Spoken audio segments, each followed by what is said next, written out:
Terkait tuduhan serobot lahan Haji Muhammad Yasin Mangun, Hakim putus lepas Hussein Syama. Elang TV Sulsel memberikan informasi sesuai fakta. Takalar, tanggal 19 Mei tahun 2025.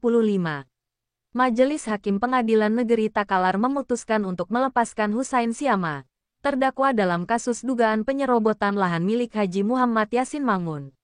Dalam putusan yang dibacakan pada tanggal 2 Mei tahun 2025, Hakim menyatakan bahwa apa yang didakwakan kepada Hussein bukan merupakan tindak pidana.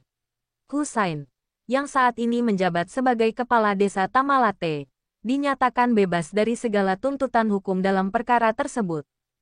Putusan lepas tersebut menjadi kemenangan hukum tersendiri bagi Hussein Syama dan tim penasihat hukumnya dari Elhan Law Firm. Selama proses hukum berjalan, Hussein didampingi oleh 3 pengacara yakni Mirwan, SH, Ahmad Yuskirmansah, SH, dan Ramadan, SH.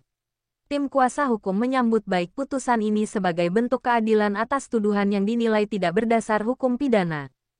Kasus ini bermula dari laporan polisi yang dilayangkan oleh Haji Muhammad Yasin Mangun atas dugaan penyerobotan tanah.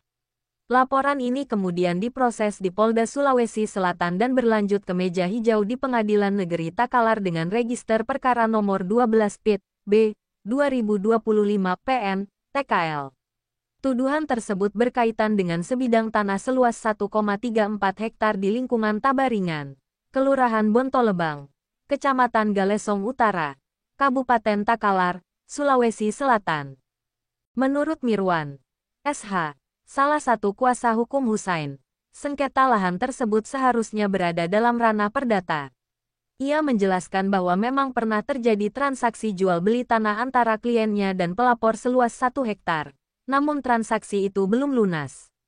Sementara sisa lahan seluas 0,34 hektar menurut Hussein belum pernah dijual, sehingga ketika lokasi itu mulai ditimbun, ia memasang spanduk sebagai tanda bahwa lahan tersebut masih dalam sengketa.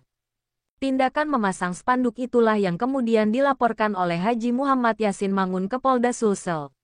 Namun, dalam proses persidangan, majelis hakim menilai bahwa tindakan tersebut bukanlah tindak pidana, melainkan bagian dari klaim kepemilikan yang sah dan seharusnya diselesaikan melalui jalur hukum perdata. Pendapat ini sejalan dengan pledoi dari tim penasihat hukum yang menyatakan bahwa tidak ada unsur pidana dalam tindakan terdakwa. Ahmad Yuskirmansah, SH, menyampaikan bahwa proses persidangan ini sangat menguras tenaga dan pikiran. Namun pihaknya bersyukur karena pengadilan telah mempertimbangkan fakta hukum secara objektif. Ia juga menambahkan bahwa kliennya memilih menyelesaikan sengketa lahan ini dengan cara yang tepat, yakni mengajukan gugatan ke Pengadilan Tata Usaha Negara, bukan untuk menghindari jeratan pidana, melainkan sebagai bentuk ikhtiar hukum yang sah. Dengan putusan bebas ini, Hussein Syama dapat kembali menjalankan tugasnya sebagai Kepala Desa Tamalate tanpa beban hukum. Tim hukum berharap putusan ini menjadi preseden bahwa persoalan agraria yang bersifat keperdataan sebaiknya tidak serta-merta dipidanakan, melainkan diselesaikan sesuai koridor hukum yang tepat demi keadilan dan kepastian hukum di masyarakat. Tagar Salam El Hanri, Tagar Salam 1 Komando, Hussein Nappu, melaporkan.